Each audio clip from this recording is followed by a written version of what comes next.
Understanding Final Visitation. Hello and welcome, language enthusiasts. Today we're diving into the phrase, final visitation. It's a phrase you might not hear every day, but it holds significant meaning in certain contexts.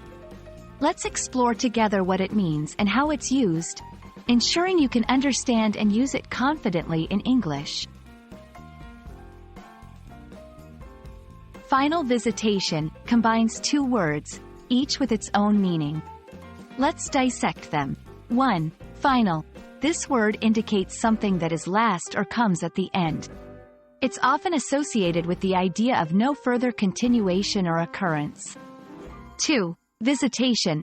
This term generally refers to the act of visiting someone or someplace.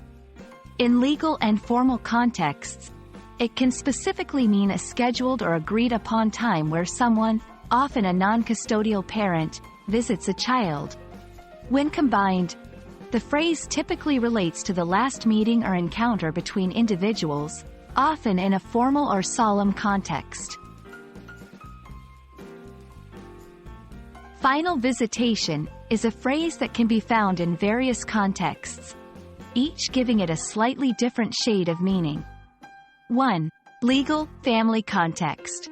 In divorce or custody agreements, it refers to the last scheduled meeting between a non-custodial parent and their child before the terms of visitation change or end. 2.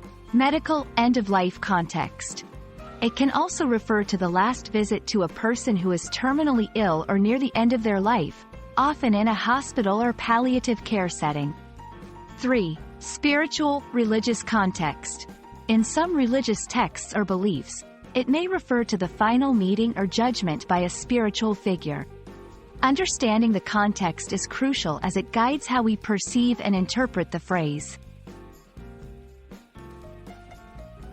To grasp the phrase's usage better, here are a few examples.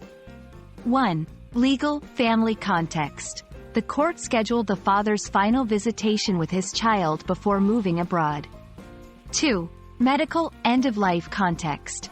The family had their final visitation with their grandmother at the hospice. 3. Spiritual, religious context. The believers prepared for what they called the final visitation of the prophet. In each instance, the phrase signifies an ending or a last encounter, imbued with gravity and significance. Today, we unfolded the layers of the phrase, final visitation. We've seen how it's more than just a combination of words, bearing weighty connotations in legal, emotional, and sometimes spiritual realms. Remember, the power of language lies in not just the words we choose, but the understanding and empathy we bring to them. Thank you for joining this journey into the depths of English phrases. Here's to hoping your language exploration continues to be as enriching and enlightening.